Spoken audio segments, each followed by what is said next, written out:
ایک لڑکی کی شادی نہیں ہو رہی، وہ اس لیے کہ اس کے ماں باپ جہیز نہیں دے سکتے، اور لڑکے والے بہت سی چیزوں کا مطالبہ بھی کرتے ہیں۔ اس کی شرعی حیثیت کیا ہے؟ کیا اسلام میں جہیز لینا یا دینا جائز ہے؟ محترم ناظرین کرام، جہیز کا اسلام میں تو کوئی وجود نہیں ہے سرے سے۔ محمد الرسول اللہ صلی اللہ علیہ وسلم کی 11 شادیاں تھیں، 9 بیک وقت ازواج مطہرات آپ کے عقد میں تھی۔ کوئی بھی عورت ان میں سے وہ جہیز لے کر نہیں آئی، اور نہ رسول مکرم صلی اللہ علیہ وسلم نے ان کے اولیاء سے جہیز کا مطالبہ کیا ہے۔ اگر جہیز کی اسلام میں گنجائش ہوتی، مانگنے کی گنجائش ہوتی، تو رسول مکرم صلی اللہ علیہ وسلم ضرور اس کا مطالبہ کرتے، ان سے اہتمام کرتے۔ آپ معاشی طور پر نہایت کمزور تھے، آپ سب کو معلوم ہے کہ آپ کے گھروں میں 2 مہینے گزر جاتے تھے، چولہا جلانے کی نوبت نہیں آتی تھی، اور آپ صلی اللہ علیہ وسلم کے پیٹ پر پتھر بندھے ہوئے ہوتے تھے، یہ معاشی عدم استحکام کی وجہ سے۔ تو آپ نے تو مطالبہ نہیں کیا کسی چیز کا۔ اور لَقَدْ كَانَ لَكُمْ فِي رَسُولِ اللَّهِ أُسْوَةٌ حَسَنَةٌ، پھر امام الانبیاء کی لخت جگر 4 بیٹیوں کی شادی ہوئی ہے، کسی کی بیٹی کو آپ نے جہیز نہیں دیا، اور کسی آپ کے داماد نے یا اس کے خاندان والوں نے آپ سے جہیز کا مطالبہ نہیں کیا۔ یہ ہندوؤں کی رسم ہے۔ اس جہیز کی وجہ سے، ہندوؤں کی اس رسم کی وجہ سے لاکھوں مسلمان بچیاں ہیں جن کی زندگیاں اور ان کی جوانیاں برباد ہو رہی ہیں، اور ان کے نکاح نہیں ہو رہے۔ مسلمان کو زیب نہیں دیتا کہ وہ ہندوؤں کی رسموں کو لے کر نکاح کے راستے میں رکاوٹ بنے، اور نکاح کو جو ہے نا وہ مشکل بنا دے۔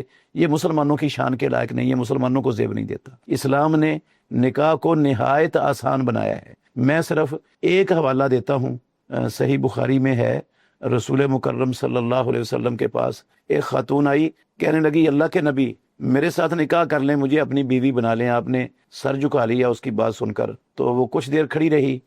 جواب جب نہیں ملا تو اس کو سمجھ آئی کہ رسول اللہ صلی اللہ علیہ وسلم کو اس وقت ضرورت نہیں ہے۔ جانے لگی تو ایک صحابی نے کہا اللہ کے نبی میرا نکاح اس کے ساتھ کر دو۔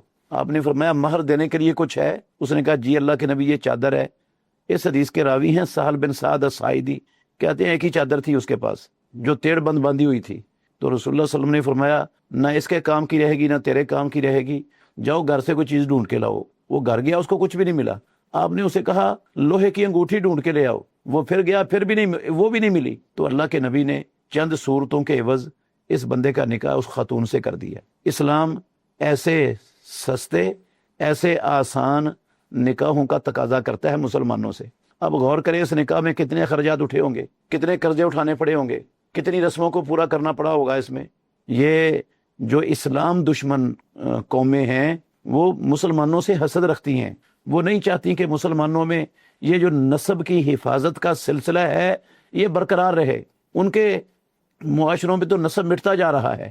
وہ کہتے ہیں مسلمانوں میں بھی ایسی بیرا روی کے دروازے کھلنے چاہیے کہ ان کے معاشروں سے بھی نسب مٹنا شروع ہو جائے، اور ان کو اپنے باپ دادوں کا پتہ ہی نہ ہو کہ کون ہے۔ اس کے لیے انہوں نے نکاحوں کو، بچوں اور بچیوں کے نکاحوں کو نہایت مشکل بنا دیا ہے، اور ان مشکلات، بے شمار مشکلات میں سے ایک مشکل یہ جہیز والی بھی ہے۔ تو اسلام میں اس کا تصور نہیں ہے، اس کو رسم کو توڑنا چاہیے، اور جتنی جلدی ممکن ہو سکے اتنی جلدی جوان ہونے والے بچے اور بچیوں کی شادی کا بندوبست مسلمانوں کو کرنا چاہیے۔ اسلام میں جو مرد کو عورت پر فضیلت دی گئی ہے اس کی ایک وجہ یہ بھی ہے، اللہ نے فرمایا کہ الرجال قوامون علی النساء بما فضل اللہ بعضهم علی بعض وبما انفقوا۔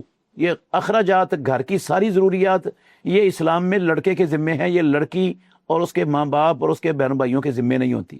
تو یہ ہندوؤں کی رسموں کو ختم کرنا چاہیے، اور اپنے بچوں اور بچیوں کی نکاح میں تاخیر کا جو ہے نا سبب نہیں بننا چاہیے مسلمانوں کو۔